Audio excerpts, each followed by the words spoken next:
Hey everybody, this is Chelsea Smith. This is my reaction to the Have and Have Nots mid-season finale called In Pursuit of the Prey. I know I'm a little late or whatever, but I had to have some time to get it digested and whatever. This is what I have to say about it. I knew that Lil Quincy was going to be the victim of the shootout that took place at the Fountain Drop Motel, or Fountain Drop Inn, or whatever you want to call it.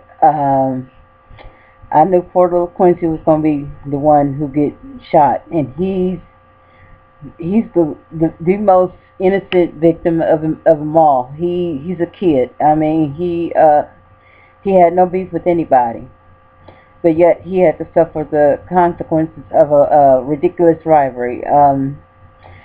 In fact, my big brother, Dr. Charles Perry, had posted a post on his artist page or whatever you call it, under Tyler Perry, whatever. He said, the millions of you who have watched this happens every day. Children get caught in the crossfires of ridiculous rivalries and silly nonsense, and he's trying to tell us all to stop the violence and stop killing each other. And I have to agree with him. We need to do that. Okay, moving on from that, I'm glad that Wyatt Cried has finally got sense to get the help that he needs.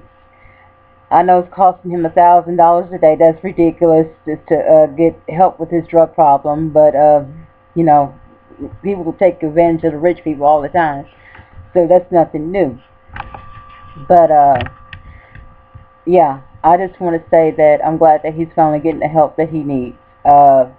Melissa, I feel bad at the fact that her father died, true enough, but I don't like her attitude towards my girl. My girl had paid all her father's medical bills and whatever, and all she had to do was just give my girl a grandchild. Obviously, I don't know if Melissa's pregnant or not pregnant, or she's been lying, or she's telling the truth, but obviously she tried to slit her wrist after her father died, and got the bed all bloody. And Jeffrey thought she actually peed the bed, would make her so bad, but no, that she tried to split her wrist. What else do I want to say about the finale? King Benny, uh, yeah, you went to my girl Queen Veronica's house and turned her down, but I don't think that was a good idea. But uh, you know, I don't know. You have to. I understand that you had other things on your mind that was more pertinent to you, but you should have gave her some type of explanation. Or else, I don't know. She said she's gonna come gunning for you because you rejected her, but I don't think that she will after she found out what happened to Little Quincy. At least I'm hoping that she has heart enough not to come after you and Candace for what happened with Big Quincy. But I'm just nervous for you. But I love King Benny. King Benny is my ultimate favorite male. And whatever.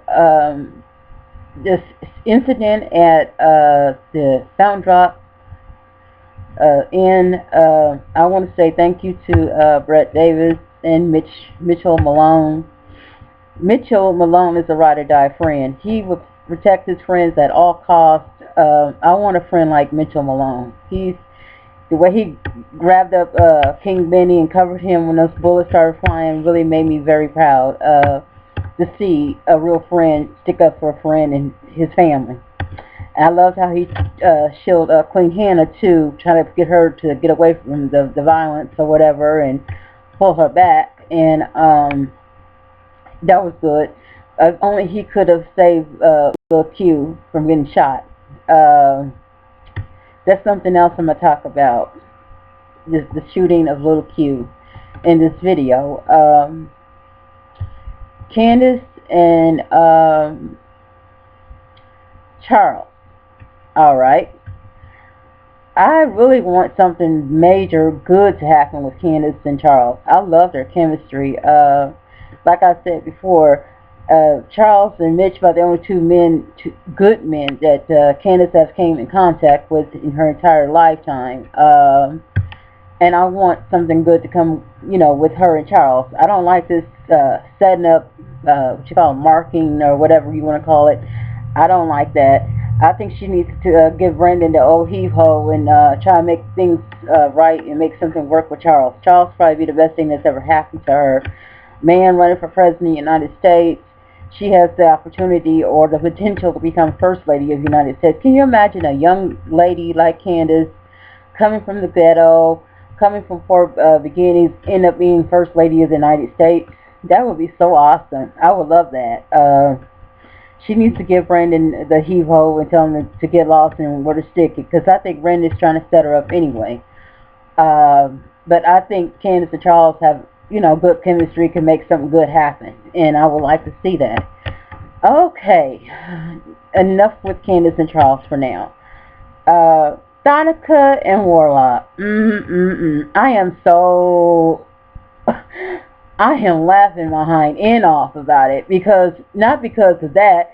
It's just the fact that Dirty David has been sleeping with Warlock's main bitch. See, you like my girl Lanithia Leaks, Nene Leaks said, you can't win when you're dirty. David is dirty, and he's been romping and romping with Warlock's main bitch. Warlock is like the most dangerous guy on the show right now. He's not the king, because the only king on there is Benny. So he's like the most dangerous guy on there. And you sleeping around with his main bitch. I think it's karmatic, if you want to know the truth. You had a good wife named Veronica, but you couldn't be there for her and stand with her in this situation with y'all's son. You couldn't do that.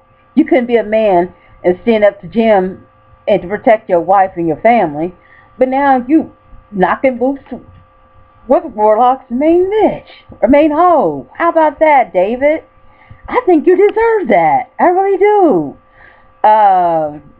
So, Methonica, your days are numbered, bitch. You got Veronica after you. Once Candace find out what you're about, you can have Candace after you. Two lethal women that you don't want to tangle with are coming for you. And you deserve everything that you have coming for you.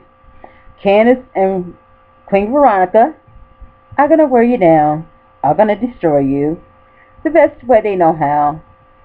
And you're not going to win, because you're dirty. You and David and Warlock and Jim are the dirtiest mofos on the show. And y'all deserve everything that's coming your way that is bad. Y'all don't deserve nothing good. Nothing good whatsoever. Nothing at all. Now, but anyway, now back to King Benny and Queen Veronica. Queen V, that's the hottest man you will ever get, honey. Don't mess that up. He's the hottest, the best. He's all that and 200 bags of chips. I'm telling you, King Benny's the one. Don't mess that up, sweetie, because that's about the best she's going to do. You can't get no better than King Benny. I'm sorry. None hotter, none gooder, or whatever than King Benny. Alright. Don't mess that up. King Benny, try to work with her and be understanding and patient with her. She's been dealt a lot of bad cards in her life. Be understanding and sympathetic towards that. Okay. Now, I'm going to talk about the shooting of Lil Quincy and who I know who's at fault. Who's really at fault for the death of Lil Quincy Maxwell Jr.? The people who are really at fault, besides Warlock himself, it's a no-brainer. Warlock is the one who's at fault. But the other two are Dirty Jimbo and Dirty David. Dirty Jimbo and Dirty David got Warlock out of jail. Warlock was sitting in jail, away from everybody that got caught up in this mess. He was in jail, away from everybody, mind you. But guess what? Dirty Jimbo got on the phone and called Dirty David, told Dirty David to call some judges or whatever, call some favors downtown to get Dirty Warlock released from jail. Now, if Warlock had not been released from jail, Lil Quincy would have got shot. The motel would not got demolished. Candace's life would not be at risk. Candace wouldn't be so much in fear. She would have been there with her son. Yeah, Dirty David and Dirty Jim are the reasons why, besides Warlock, are the reasons why Lil Quincy was shot. Yeah, Candace may have, flipped over or whatever. I don't know what you want to call it. Marked, got into it with Warlock. Mitch might have put the drugs in his car, whatever. But Warlock was locked away from everybody. Everybody. But guess who got him out? Dirty David and Dirty Jim. So we're going to blame it on Dirty David and Dirty Jim, that the reason that Quincy Young Maxwell was killed, because of Dirty David, Dirty Jim, and Dirty Warlock. That's your answer.